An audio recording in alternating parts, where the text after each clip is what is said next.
Good evening, one and all.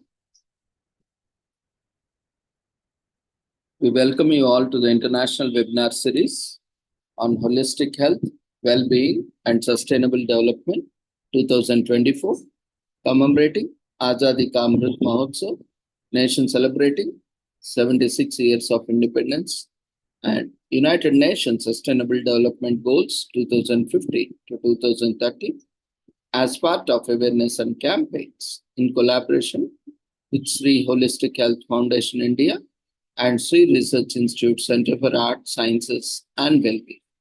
Before we start our sessions, let's take the blessings of Almighty.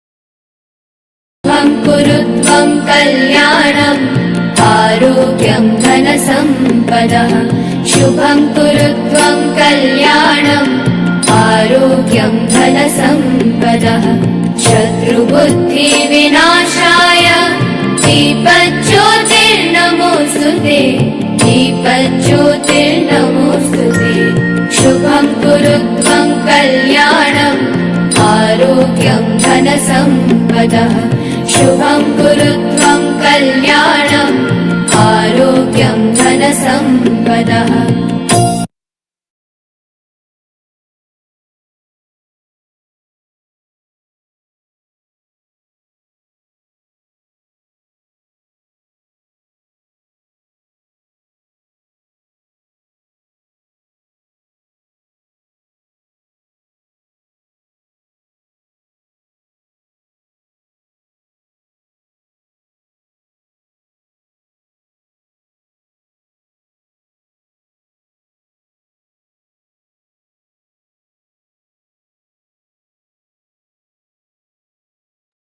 With the blessings of Almighty, we shall continue with today's commemorations.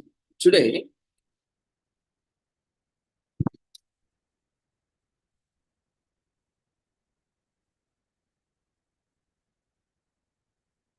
we are commemorating various international and national commemorations.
So today, we are commemorating International Day Against Drug Abuse and Illicit Trafficking, 26th June.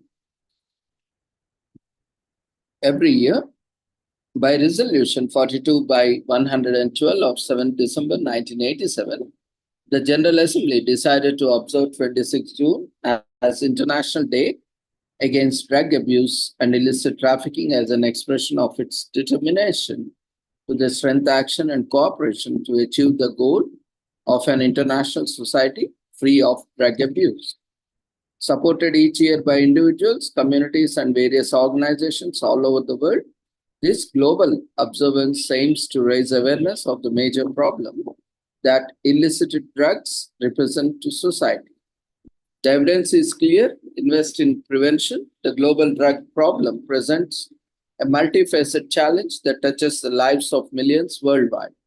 From individuals struggling with substance use disorders to communities grappling with the consequences of drug trafficking and organized crime, the impact of drugs is far reaching and complex. Central to addressing this challenge is the imperative to adopt a scientific evidence based approach that prioritizes prevention and treatment. The International Day Against Drug Abuse and Illicit Trafficking, or World Drug Day, is marked on 26th June every year to strengthen action and cooperation in achieving a world free of drug abuse. This year, the World's Drug Campaign recognizes that effective drug policies must be rooted in science, research, full respect for human rights, compassion, and a deep understanding of the social, economic, and health implications of the drug use. Together, let us amplify our efforts to combat global drug problem, guided by the principle of science, compassion, and solidarity through collective action and a commitment to evidence-based solutions. We can create a world where individuals are empowered to lead healthy and fulfilling lives. For 2 decades, the United Nations Office on Drugs and Crime, UNODC, has been helping make the world safer from drugs, organized crime, corruption, and terrorism. We are committed to achieving health, security, and justice for all by tackling these threats and promising peace and sustainable well being as deterrents to them. The World Drug Report provides a global overview of the supply and demand of opiates, cocaine, cannabis, amphetamine type stimulants, and new psychoactive substances, NPS, as well as their impact on health. It highlights through improved research and precise that adverse health consequences of drug use are widespread than previously thought.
The World Drug Report provides a global overview of the supply and demand of opiates, cocaine, cannabis, amphetamine type stimulants, and new psychoactive substances.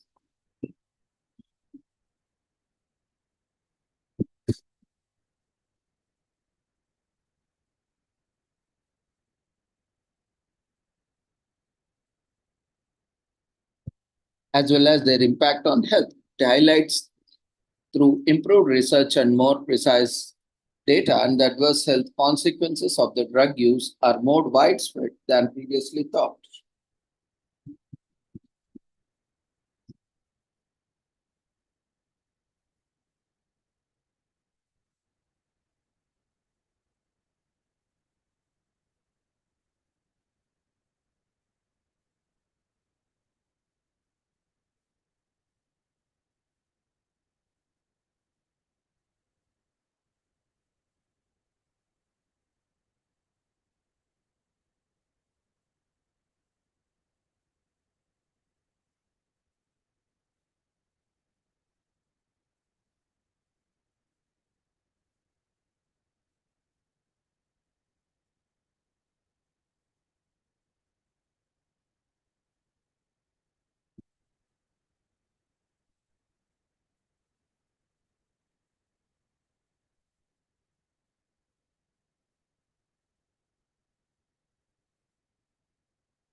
today is also commemorated as International Day in support of victims of torture on 26 June every year.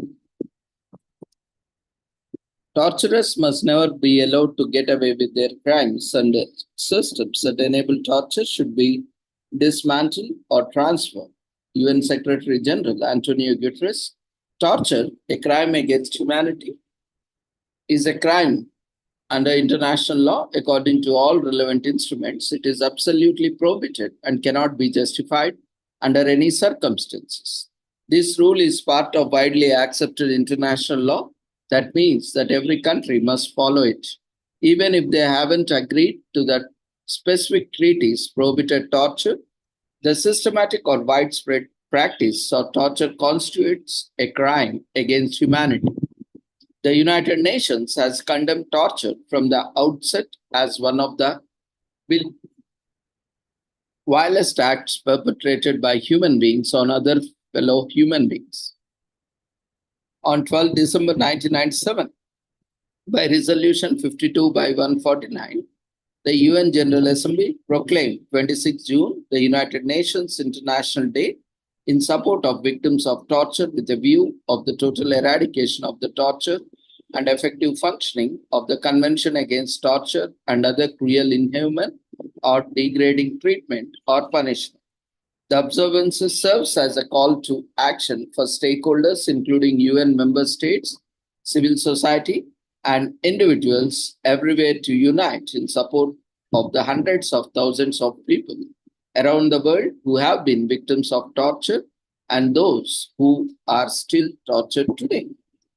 So, torture aims to destroy the victim's personality and negates the intrinsic dignity of the human being. Although international law absolutely prohibits torture, it continues to occur around the world. There is an increase in the use of torture worldwide, and it's partly correlated to the fact that we have more wars going on this world since 1945. The International Committee of the Red Cross says there are 100 armed conflicts currently going on, and regrettably, with armed conflict comes an uptick in the use of torture and other forms of inhuman treatment. Affirms the UN Special Rapporteur on Torture, Alice Jill Edwards, although the pretext of safeguarding national security and borders is frequently employed to justify torture and other forms of cruel, inhuman, or degrading treatment. The extensive impact of torture often extends beyond the individual act, potentially perpetuating cycles of violence across generations. I rebuke the agreement that is natural coalescence because I think disciplined groups do not torture. I think armies in the world know the rules of laws of war. Then they know the torture is absolutely prohibited in all circumstances, and there are no excuses for the torture. Recovering from torture requires prompt and specialized programs. The work of rehabilitation centers and organizations around the world has demonstrated that victims can make transition from horror to healing. The UN Voluntary Fund for Victims of Torture, administered by the UN Human Rights Office in Geneva, is a unique victim-focused mechanism that channels funding for the assistance to victims of torture and their families. Established in 1981, the fund provides legal, social, humanitarian, psychological, and medical services. Beneficiaries include human rights defenders, persons deprived of liberty, children and adolescents, refugees and migrants, victims of enforced disappearance, indigenous peoples, victims of sexual and gender-based violence, and LGBTI persons, among others. To witness how rehabilitation services help torture survivors to heal, let's see the UN Torture Fund trailer featuring interviews with the beneficiary organization survivors and trustees, which will be played after this. So the UN International Day in support of victims of torture on 26 June marks the moment in 1987 when the UN Convention Against Torture and Other Cruel, Inhuman, or Degrading Treatment or Punishment came into effect. Today, there are 144 state parties to the convention. The team torture means any act by which severe pain or suffering, whether physical or mental, is intentionally inflicted on a person for such purposes as obtaining from him or a third person information or a confession, punishing him for an act he or third person has committed or is suspected of having committed, or intimating or coercing him or a third person for any reason based on discrimination or any kind. When such pain or suffering is inflicted by or at instigation of or what with the consent or acquiescence of a public official or the other person acting in official capacity, it does not include pain or suffering arising from inherent in or incidental to lawful sanctions. Convention Against Torture and Other Cruel, Inhuman, or Degrading Treatment or Punishment, 1984, Article 1 and Para 1. So, legal standards and instruments in 1948, the international community condemned torture and other cruel, inhuman, or degrading treatment in the Universal Declaration of Human Rights adopted by the United Nations General Assembly in 1975, responding to vigorous activity by non-governmental organizations, NGOs. The General Assembly adopted the Declaration of the Protection of All Persons from Being Subjected to Torture and Other Cruel, Inhuman, or Degrading Treatment or Punishment. During the 1980s and 1990s, progress was made both in the development of legal standards and instruments and in enforcement of prohibition of torture. The United Nations Voluntary Fund for Victims of Torture was established by the General Assembly in 1981 to fund organizations providing assistance to victims of torture and their families.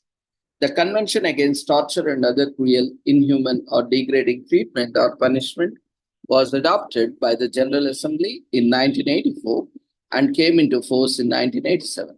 Its implementation by the state parties is monitored by a body of independent experts, the Committee Against Torture. The first special rapporteur on torture, an independent expert mandated to report on the situation of torture in the world, was appointed by the Commission on Human Rights in 1985. So in 2002, the optional protocol on the Convention Against Torture was adopted, a treaty aimed at preventing torture and cruel, inhuman, or degrading treatment by allowing for an international inspection. For places of detention, the protocol also obliges states to set up independent national preventive mechanisms to examine the treatment of people in detention and make recommendations to government authorities to strengthen, protect against the torture, and comment on existing or proposed legislation. It is administered by the Subcommittee on the Prevention of Torture. To date, 94 states are parties to the protocol. Haunted by the tales of torture, Dr. Alice Jill Edwards spent many of her days listening to testimonies of torture victims.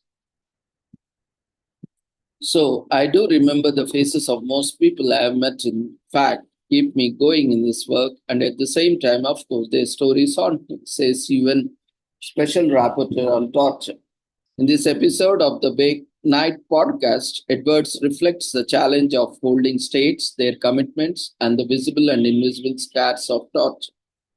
The United Nations have repeatedly acknowledged the important role played by non-governmental organizations, NGOs, in the fight against torture. In addition to lobbying for the establishment of United Nations instruments and monitoring mechanisms, they have made a valuable contribution to their enforcement. Individual experts, including the Special Rapporteur on Torture and Special Rapporteur on Violence Against Women, and treaty monitoring bodies such as Committee Against Torture, rely heavily on information brought to their attention by NGOs and individuals. The United Nations Voluntary Fund for Victims of Torture, the fund awards hundreds of grants to civil society organizations worldwide to deliver mechanical and psychological, legal, social, and other assistance. The voluntary contributions that the fund receives mostly from member states that contribute to the rehabilitation, reparation, empowerment, and access to remedies of nearly 50,000 torture survivors each year. The world needs leadership and greater political will to combat torture, according to the UN Special Rapporteur on torture, Dr. Alice G. Edwards, appointed in 2022. She is seventh person to hold the mandate and the first person in nearly 4 decades.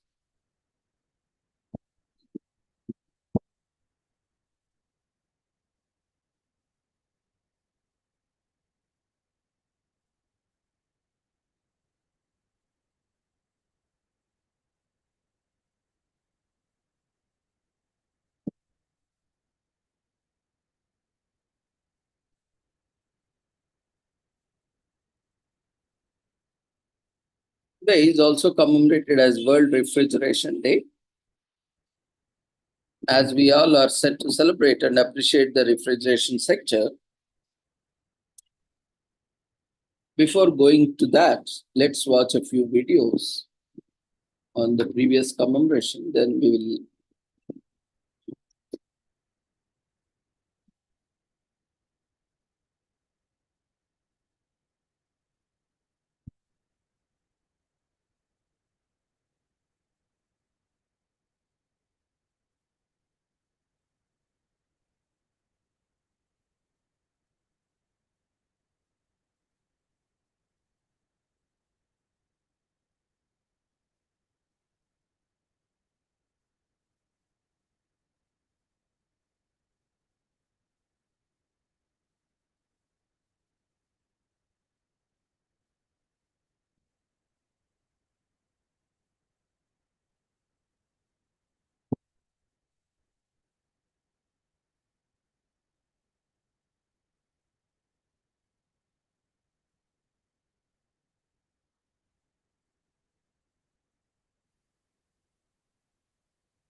Nous a emprisonnés dans un trou là comme ça, là. On a fait quelques jours pour nous fouetter.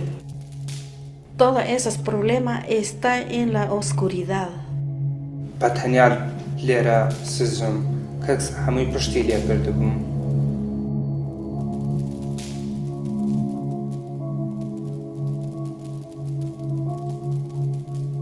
La chose que j'ai subie là, c'est vraiment canaille.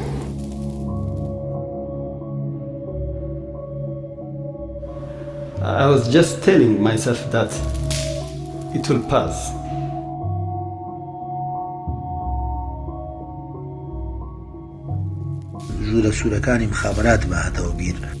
Enfermé sur moi-même, je parlais pas, j'étais énervé. Teníamos miedo.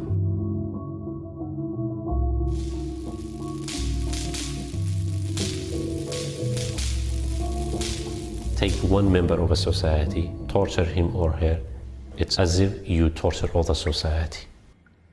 Au fond de nous-mêmes, on n'arrive pas vraiment à aller de l'avant.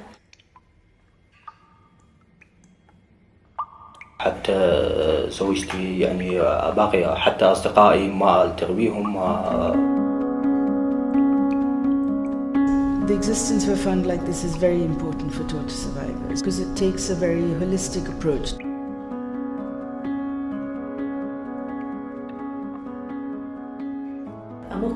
كزنا باورنا كم كسابي بتواني أمي دردي دلي من تيب قالي. Je fais sortir le problème qui était caché là. Cuando yo llegué aquí, yo siento como que yo lo vi un luz. روش بالروش يعني أول فكرتك اللي لديش مع أبوك ما معناش.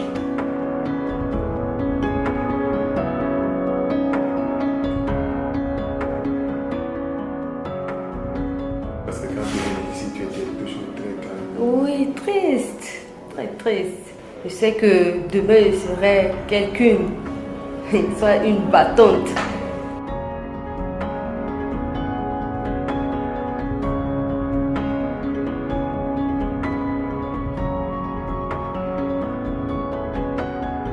Acá encuentro lo que necesito para mi organización, para la Argentina, el respaldo necesario para que estas historias no se vuelvan a repetir.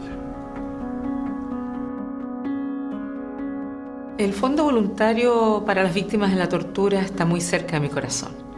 Nació justamente para atender a las víctimas de la tortura en Chile y luego se expandió al resto del mundo por resolución de las Naciones Unidas. Y yo misma he sido testigo de la importancia de este fondo para poder apoyar a niños, a mujeres y a hombres de salir de las secuelas físicas y mentales que la tortura les implica.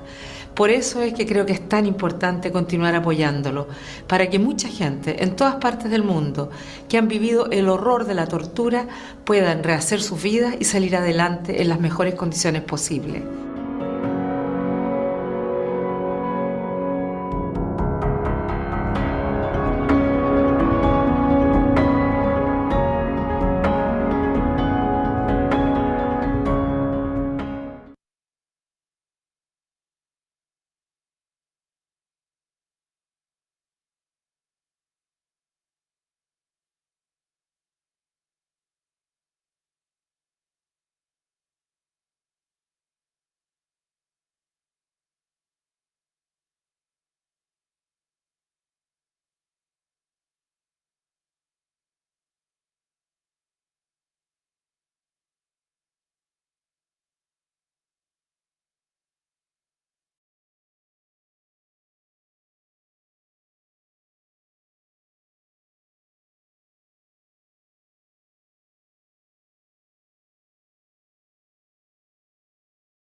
It is important for a torture victim to understand that the rest of the world cares, that the United Nations, representing everybody, supports you, wants you to get well, wants torture to stop.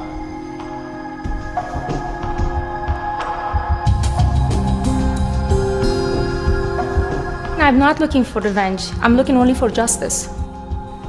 Justice that I believe that people need to look for. Way to prevent these events to place again. It means bringing peace to the souls that been killed and tortured. It's about saving the humanity inside each one of us.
Today is also commemorated as World Refrigeration Day. On June 26th, we all set to celebrate and appreciate the refrigeration sector for making our lives better than ever before.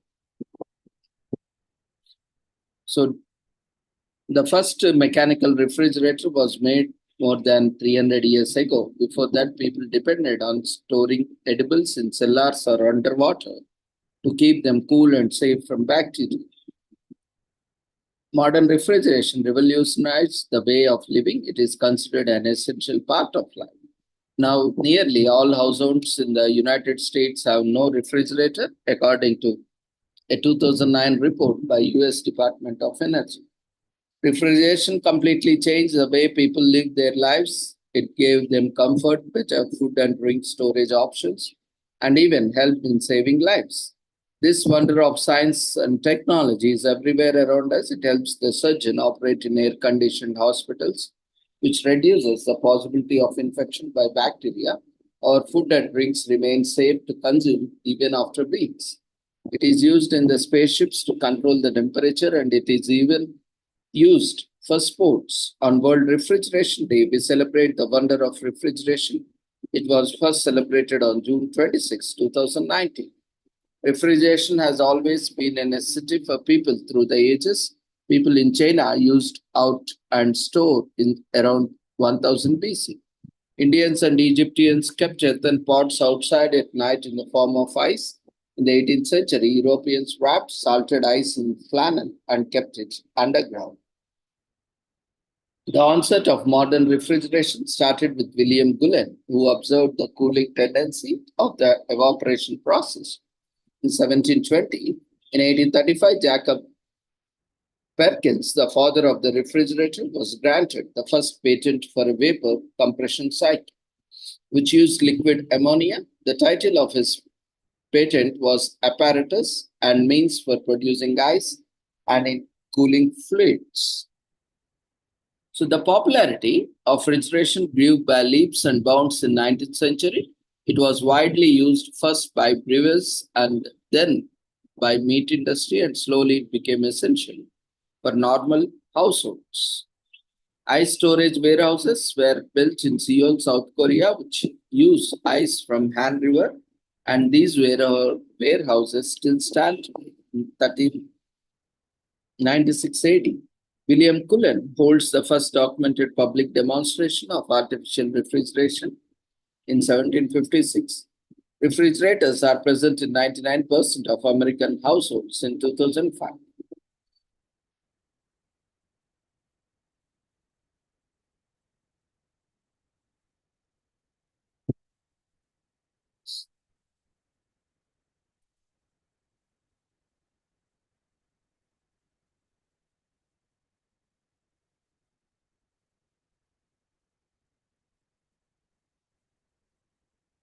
So it is celebrated annually to raise awareness about the technology used in refrigeration, to appreciate the world refrigeration, which has made great advancement in lives. In 1899, an American inventor, Albert D. Marshall, patented the first mechanical refrigerator. The term is derived from the Latin verb refrigeratory and the adjective frigus, which means cool. It's time to pay our respects to the refrigeration world, and what's better than reading up about the inventions, what they went through.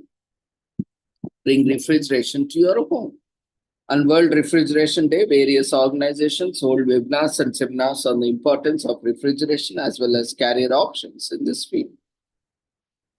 Join the seminars or webinars to learn more. Spend the day decorating your refrigerator with magnets and art made for your refrigeration day. Unleash your artistic style and go crazy with decorations. It is celebrated on 30th October as Haunted Refrigerator Night, and it is a night full of spooky things. The first commercial refrigerator was made by General Motors in 1911, and the most popular line was Kelvinator by 1923. It held 80% of the market. The world's largest refrigerator was 16.7 miles long. It's part of Large Hadron Collider, a particular accelerator, and is located in the French-Swiss border. The first registrations came in two parts. The machinery was kept in basement while this ice box was on the floor above. Both were connected through wires, meaning you had to cut a hole in the floor. Without refrigerations, edible foods could not be transported to places and would have been impossible to keep them fresh to sell. So refrigerators made supermarkets possible. It took years of unrelenting hard work to achieve the greatness we have today. We spend the time appreciating the work of inventors who invented their lives to give us a comfortable life. Give yourself this day to appreciate the cool refrigerating devices you have at home. They make us your life immensely easy. Make sure they are working properly and keep them clean. Utilize this day by doing the best possible, getting the new product, indulge in the new refrigerating device, and say goodbye to your old devices.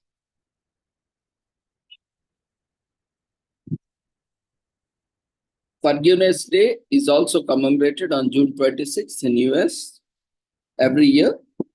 This is not to be confused with Global Forgiveness Day, which is observed on July 7th and actually an offshoot of Forgiveness Day.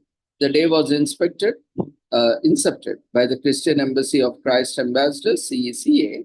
It was established in line with the Christianity's teachings around forgiveness, that we should always forgive all who trespass against us. But even in secular world, forgiveness means different things to different people. And today, it is the day to shed old grievances or grudges and forgive those who have wronged us. The practice of forgiveness can be traced back thousands of years, with mention made in numerous religious texts, especially in Hinduism, which is the oldest religion, or even before that, Sanatana Dharma. It may seem like a difficult task, but it is merely letting go of anger, hurt, or a desire for vengeance. From Bhagavad Gita to Bible to Quran, each religion has specific stories and teachings that relate to the act of forgiveness and the impact it can have on its lives and others. In Bible, Christ forgives from the cross. Some of the earliest depiction of forgiveness arise from Buddhist, Hindu, and Jewish theologies and philosophies. More recently, much research has been done on forgiveness as it relates us to physically and psychologically, specifically in the fields of psychology, sociology, and medicine. Forgiveness has been linked to many mental health benefits, including reduced stress, anger, depression, and state anxiety, positive relational health, including improved social support and marital quality, comes with forgiveness. It also leads to an array of physical health benefits, including lowered blood pressure and improved cardiovascular health. Dr. Frederick Luskin, director of Stanford University Forgiveness Project, began his research in the field of forgiveness. His results showed that forgiveness training helped people feel significantly less hurt. He noted that they could learn techniques for forgiving specific and more general resentment and forgive the particular person who had caused them pain. His follow-up study in 2003 reported that mental benefits of forgiveness training were still present 6 months after training. The earliest record accounts of person-to-person forgiveness and found in the Old Testament of Hebrew Bible.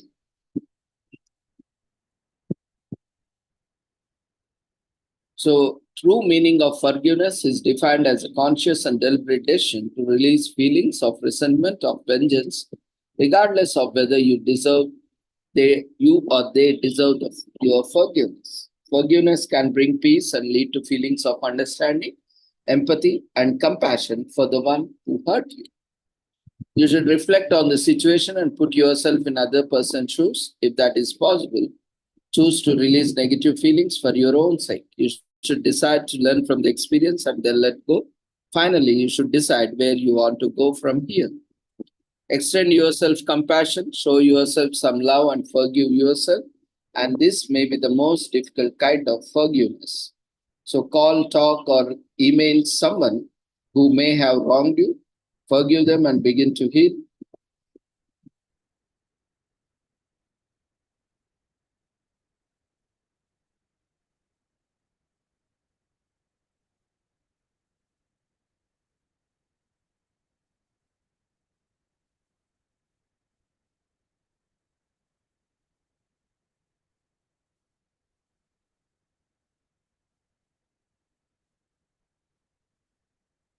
And remind yourself how powerful forgiveness is and the positivity it can bring to your life.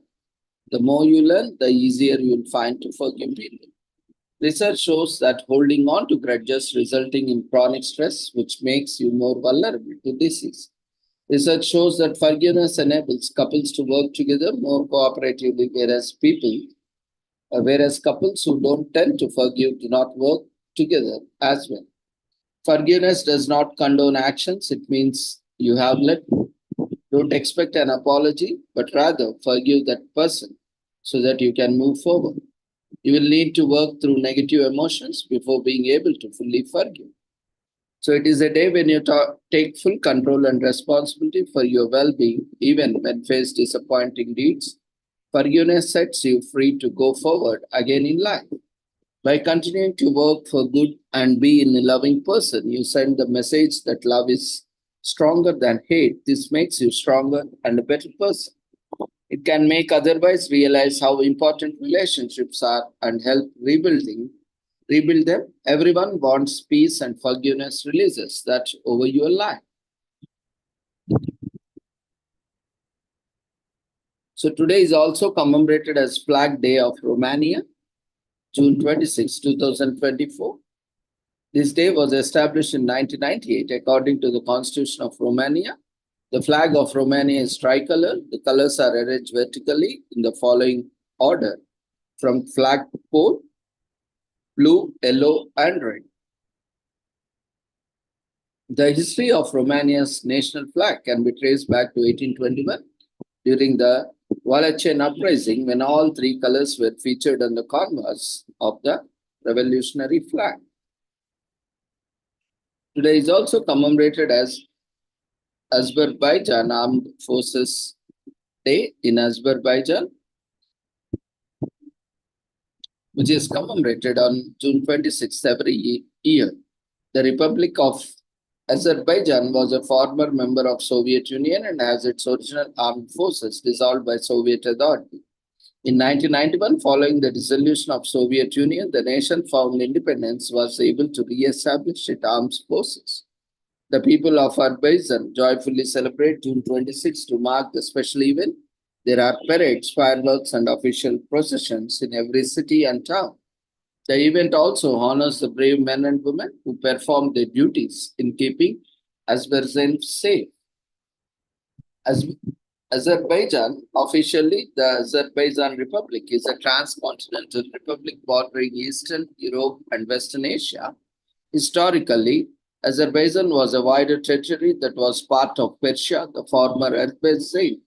Armed forces were founded on 26th 1980, but were quickly disbanded when Azerbaijan was integrated into Soviet Union in 1920. The country's name was changed to Azerbaijan Soviet Socialist Republic.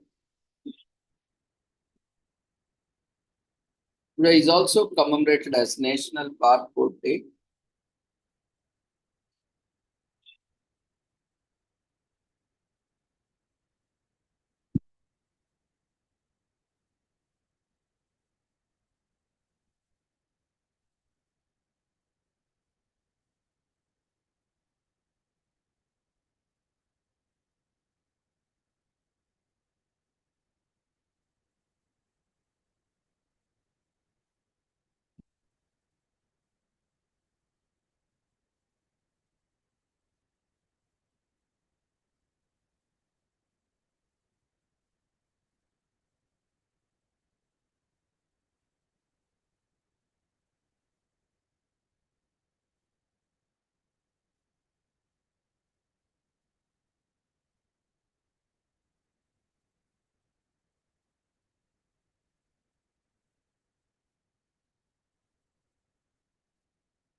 So National Barcode Day, observed on June 26 every year, commemorates a historical event in retail culture on which a product had its Universal Product Code, UPC, scanned for the first time. On June 26, 1974, the first UPC, which was on pack of Wrigley Juicy Fruit Gum, was scanned at a grocery store in Troy, Ohio, in the United States.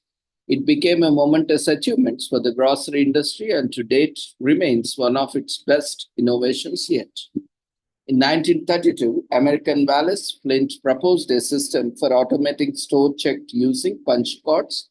Following that, Bernard Silver and Norman Joseph Woodland, a graduate of Drexel University, formerly Drexel Institute of Technology, developed a code to fulfill Flint's idea, and they applied for a patent on the code in 1949. National American Railroads began experimenting with the multicolor barcodes for tracking rail cars in 1960s and 1970s. However, the system shortly became obsolete and was replaced by a radio-based system known as Automatic Equipment Identification, AEI. The Uniform Product Code Council, UPCC, was established in 1973, and it contributed to the definition of numerical format that comprised the Uniform Product Code. Following this development, companies in the technology sector began to provide alternatives to symbol presentations. One of these variations was one created by IBM's George J. Laurer, which incorporated a minor change to the beginning symbol. This design was eventually chosen as alternative.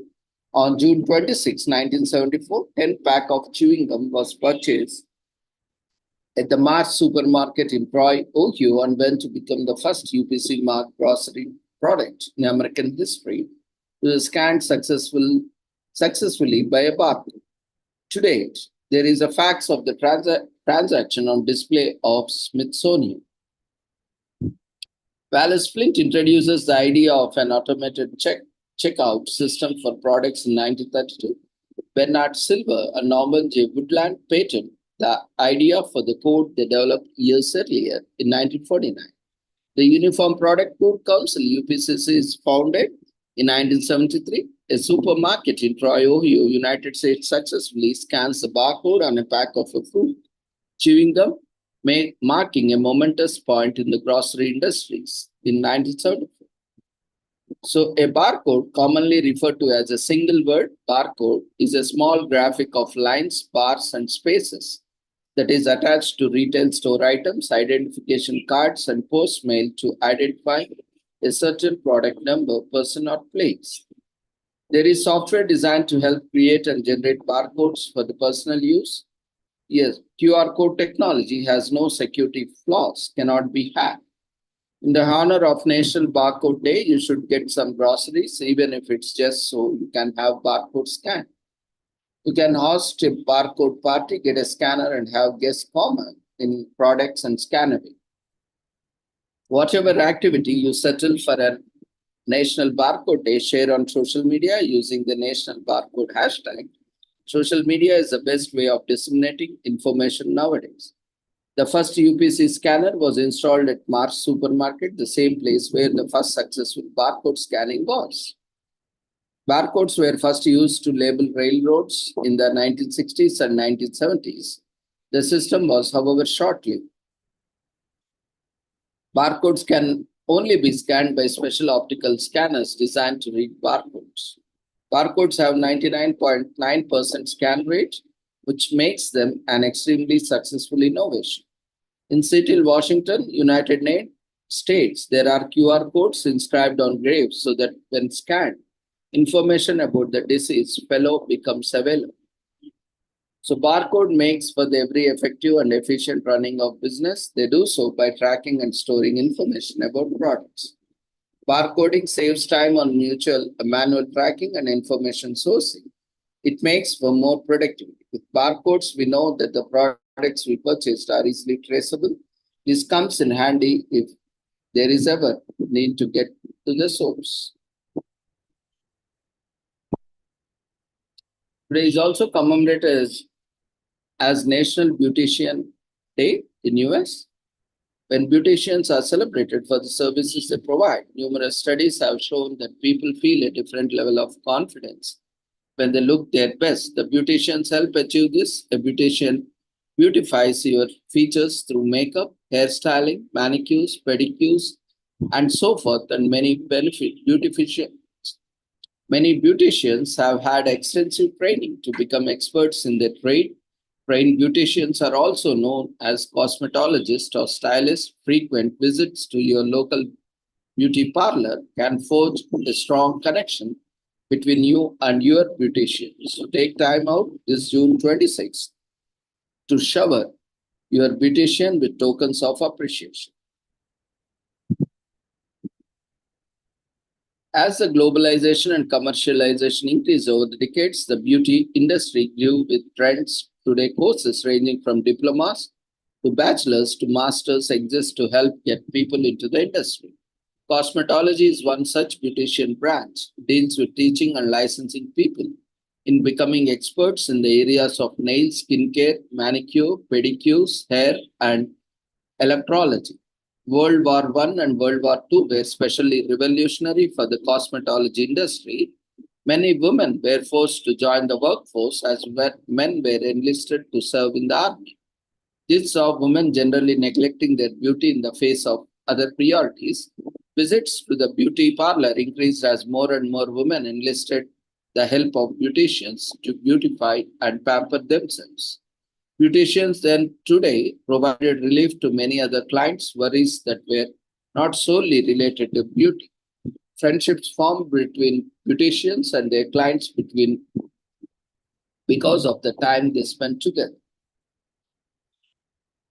Today is also commemorated as National Canoe Day in US. Though it is a Canadian holiday, it is celebrated in the US as well.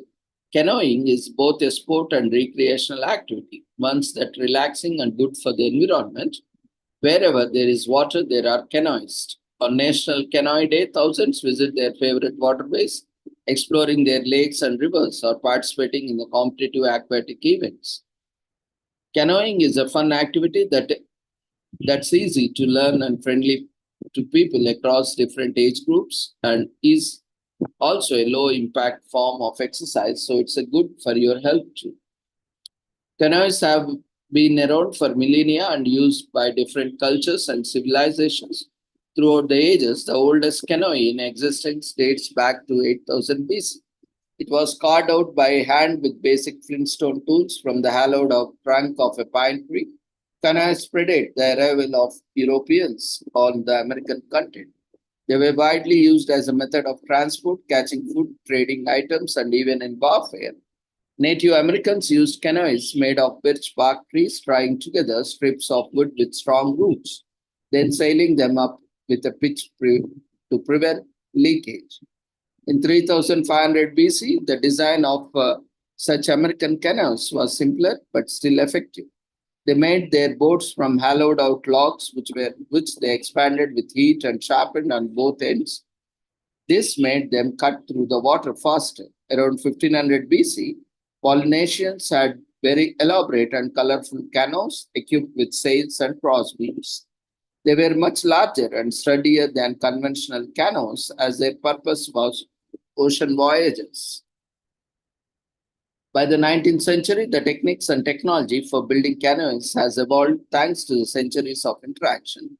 With Europeans, canoeing became a popular activity in the Western world as a result of this. In a world where ships and railroads existed, there was no need for canoes to be utilized for maritime transportation. Instead, Europeans used them for recreational and sporting purposes. John MacGregor, an English explorer who popularized canoeing in the United States and Europe, created the Royal Canoe Club of London in 1866. This was followed by the American Canoe Association, formed in 1880. In 1946, the International Canoe Foundation was founded, acting as umbrella for the National Canoe Organization worldwide. Canoeing debuts as an Olympic demonstration sport at the Paris Olympics. William Hoffman, Vice President of Grumman Aircraft Engineering Corporation, comes up with an idea for the lightweight canoe made of aluminum in 1944. The Pessie canoe, considered the world's oldest known boat, is discovered in the village of Pessie, Netherlands. The Dufunar canoe, the second oldest canoe, is discovered by a cattle herdsman in Nigeria while he is digging a well. A canoe person or canoeist is someone who paddles a canoe You can canoe for roughly 20 miles in one day, factoring in things like speed and mileage. This adds up to 7 hours of non-stop paddling for an entire day with breaks in between. Canoeing is not a difficult task. Most people learn how to paddle solo canoes in an hour or two. Go for canoe lessons, attend a canoe race, buy a canoe. Buying a canoe can provide quite convenient if you live near rivers or lakes. This way, you can celebrate National Canoe Day each year by taking your craft out for a spin on water. Besides, canoeing is a peaceful, relaxing activity that keeps you in shape. So the longest canoe trip is in 1980. Don Starkel and his teenage sons paddled from Winnipeg, Canada to the Amazon River, covering more than 12,000 miles over 2 years. Florida has the eldest canoes. Florida has more than 400 old dugout canoes preserved in their original state, the highest number in the world. Hungarians are canoeing champions. Hungary has won 41 medals in canoeing since 1980, with 18 of them being gold medals.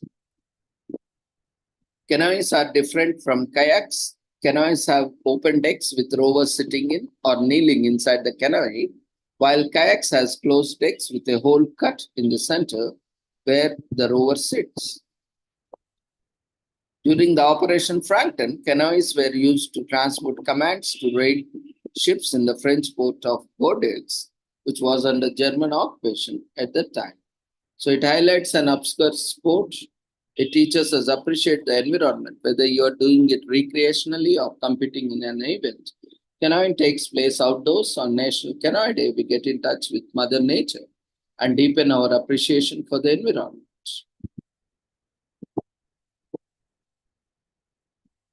Today is also commemorated as National Chocolate Pudding Day in US. It was a lunch table trump snack. If you look at in your sack lunch or snack pack, or any brand chocolate pudding, you know you had top currency. The lunch table and all its contents were your domain and could trade for anything you wanted.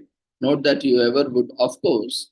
Indulging yourself in a little chocolate pudding doesn't have to be nostalgic childhood memory, a feel-good part-time. We are pleased to tell you that June 26th is the National Chocolate Pudding Day, when adults and kids alike can heap spoonful after spoonful of the stuff with abandon. If it's pudding creaminess and sweet texture that make you melt, you grimace at its origins as sometimes savory cakery dessert. In the 17th century, pudding was served after dinner and included everything from grains to raw mutton fat. Definitely not the sponsorable savoriness we know and love today. And while the origin of National Chocolate Pudding Day is a bit obscure, we can at least take comfort in knowing it arose after creamy pudding was invented. In the mid-1800s, we take out chocolate pudding without raw kidney fat. Today is also commemorated as National Day of Joy in US, which falls on 26th this year. We want to observe it in finding happiness outside the norms that society calls for. The search for the joy is attributed to the material possessions but neglects family. National Day of Joy started when caregivers realized how important it is for senior people to be joyful. Enjoying everyday moments improves general well-being. It is not based on an outward circumstances. This includes wealth and prestige. It is an ability to rejoice at all times and over small things. Today is also commemorated as National Parchment Day in US. Parchment paper is important for cooking, also known as baking paper. Parchments are convenient to use and can do wonders for the taste of a particular dish. To master the method of cooking with parchment paper, you must be aware of all do's and don'ts of the technique, which requires cook to wrap food such as the food in parchment paper, add vegetable seasoning to the mix and seal the paper, and now gets cooking. National Parchment Day was founded in 2016 by paper chef in order to promote a different food movement. Since cooking food in creative ways was all the rage owing to rise in globalization and travel, Paper Chef emphasized the importance of parchment paper because it's a utensil that not only transforms your cooking experience but also serves the environment. Paper Chef was founded in 2010 by Scott Miller and Bill Benson to promote parchment paper for cooking. Food cooked in parchment paper is tasty, environmental friendly, and free of cooking sprays and high fat oil. No wonder the French have been used it as a part of culinary preparations for centuries. However, you must keep in your mind that cooking with parchment paper has a certain techniques to it, and you need to use it properly if you want your food to be delicious. Parchment paper is used for cooking since it keeps the moisture, makes the food crispy, and helps preserve the nutrients of every item you cook and consume. It is a tool that is essential. The kitchen, honestly, knowing all the benefits of parchment paper, you'd be hard pressed not to rush to the stores to buy the paper. Today is also commemorated as National Report Trade Agreement Act Fraud in US. Is observed annually on June 26. It was founded by former Department of Justice attorney and whistleblower Advocate Joel D. Hess in 2018 to educate the public on the importance of reporting TAA fraud, how to report fraud, and the rewards available to whistleblowers. During the 15 years Hess spent in the Department of Justice, he helped recover $1.2 billion from people who are cheating the government and paid out rewards to whistleblowers worth hundreds of millions of dollars. The National Report Trade Agreement Act Fraud Day was founded by the former Department Justice and whistleblower Advocate Joel D. Hess in 2018. Hess now owns a law firm that specializes in representing whistleblowers and assisting them in filing their rewards. He also published a free book detailing the proper method of reporting fraud against the military. When federal government contractors supply goods in violation of the Trade Agreement Act, they have committed Trade Agreement Act fraud. The act states that companies with federal contracts are prohibited from using or supplying products that are imported from countries that do not have reciprocal trade agreements with the United States. Doing so is regarded as fraud. Statistics prove that up to 10% government funds is lost due to fraud. It is possible that over $50 billion of military funds is lost per year. Therefore, it is important to uncover such fraudulent acts, and Department of Justice offers whistleblowers up to 30% of the amount they help to recover. Today is also commemorated as Reserves Day in the UK, which is commemorated on the Wednesday before the last Saturday in June, and this year it will be marked on June 26th. This day is an opportunity to recognize and celebrate the vital role that reservists play in bolstering the UK's defense capability. Reservists have always played and will continue to play an important role in our defense force, and they provide a valuable service to the state in addition to their regular jobs. They have always played an important role in our armed forces, and their dedication and professionalism contribute significantly to the nation's security both at home and abroad in UK. Today is also commemorated as Somalia Independence Day.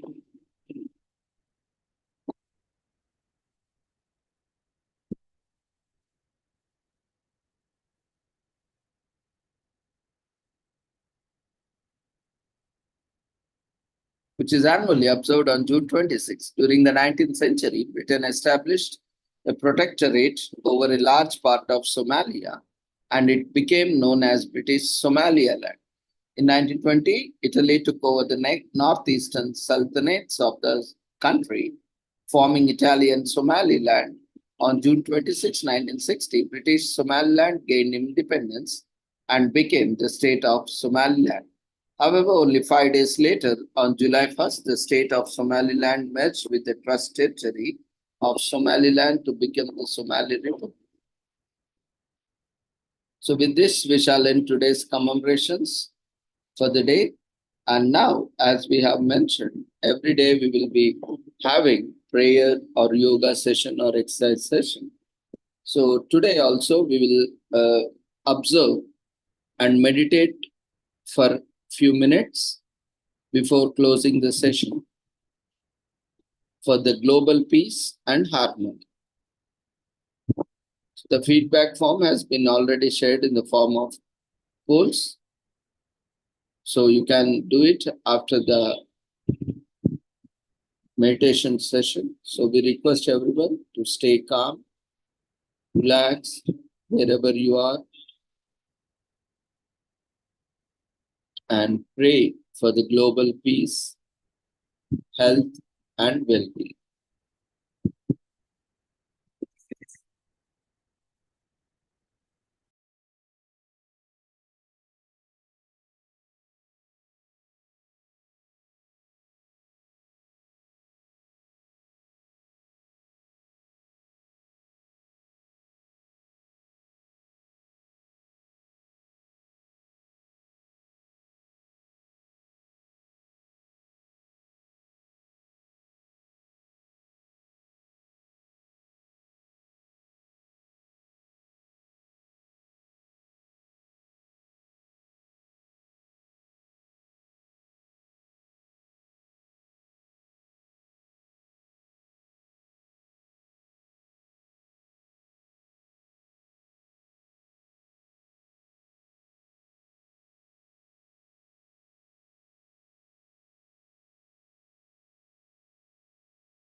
I hope the peace and harmony prevail all across the world. Om Shanti. The feedback form has been raised in the form of votes. I request everyone to quickly fill up the feedback form, and you can leave after filling up the feedback. See you all tomorrow at the same time at 6 o'clock with the same joining link with different commemorations. Take care. Good night.